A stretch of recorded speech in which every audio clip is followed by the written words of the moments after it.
the Biofuel project, I chose ethanol.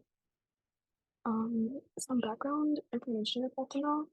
It is a renewable fuel that can be made from various plant materials collectively known as biomass. Biofuels are fuels made from living things.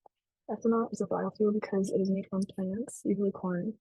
Ethanol is sustainable because corn can be planted and grown year after year. Ethanol is a liquid alcohol. It can be used like gasoline in vehicles with internal combustion engines. These engines compress liquid fuel and ignite it with a spark. This creates a combustion reaction, which releases energy. Internal combustion engines capture that energy to power the vehicle. How ethanol is cultivated. The cultivation method of ethanol depends on the type of feedstock used. Process is shorter for starch or sugar-based feedstocks than with cellulosic feedstocks.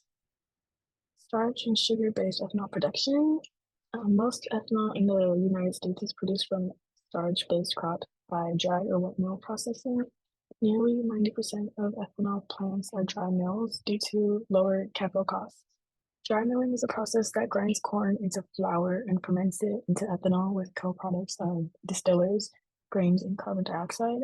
Wet mill plants primarily produce corn sweeteners along with ethanol and several other co-products such as corn oil and starch. Wet mills separate starch, protein, fiber, and corn prior to processing these components into products such as ethanol.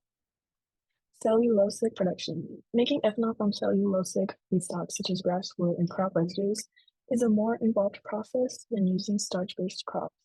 There are two primary pathways to produce cellulosic ethanol, biochemical and thermochemical.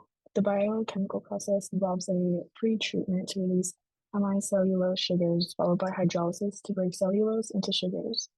Sugars are fermented into ethanol and lignin is recovered and used to produce energy to power the process. The thermochemical conversion process involves adding heat and chemicals to a biomass feedstock to produce syngas, which is a mixture of carbon monoxide and hydrogen. Syngas is mixed with a catalyst and reformed into ethanol and other liquid co-products. How ethanol is produced. The common method for converting biomass into ethanol is fermentation. During fermentation, microorganisms such as bacteria and yeast metabolize plant sugars and produce ethanol. Ethanol comes from plants that absorb CO2 in the atmosphere for photosynthesis. The amount of CO2 released during combustion of ethanol equals the amount used in photosynthesis, so there is no net atmospheric gain. The development status of ethanol. The first generation ethanol production from sugarcane, corn, or beet sugar is broadly implemented at an industrial scale. However, the second generation ethanol, 2GE, is currently still in development stages, looking for different alternatives according to each region under study. Impact of ethanol on the carbon footprint. The carbon footprint is one of the ways we measure the effects of human-induced global climate change. Basically, it is the amount of carbon emitted by an activity or an organization.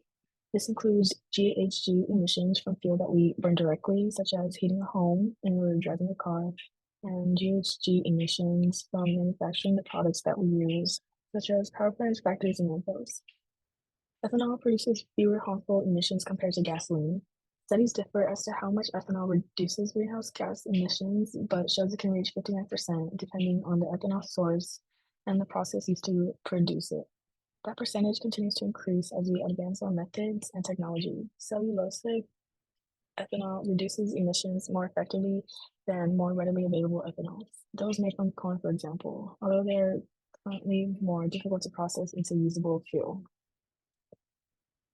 Economic impact of ethanol. A recent study by economist John Irvinchuk of ABF Economics prepared for the Renewable Fuels Association showed that ethanol industry had immense impacts on the economy of the United States. Key findings of the study show the ethanol industry supports 68,684 direct jobs, 280,327 indirect and induced jobs, contributes nearly 43 billion to US GDP, generates over 23 billion in household income, displaces 540 million barrels of crude oil valued at nearly 32 billion. Efforts to communicate the use of ethanol to the public.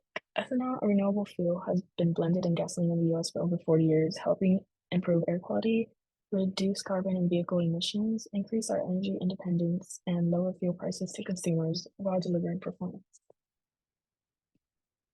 So for the current analysis, I did a advantages and disadvantages chart based on what I found.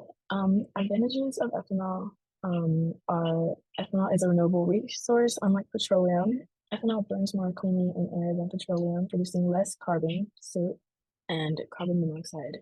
The use of ethanol can reduce carbon dioxide emissions, provided that a renewable energy resource is used to produce crops required to obtain ethanol and to distill fermented ethanol. The disadvantages are ethanol has a lower heat of combustion per mole, per combustion, and per unit of mass. Large amounts of arable land are required to produce the crops required to obtain ethanol, leading to problems such as soil erosion, deforestation, fertilizer runoff, and salinity. Environmental problems would arise out of the disposal of waste fermentation liquors. Typical current engines would require modification to use high concentrations of ethanol. And these are my sources.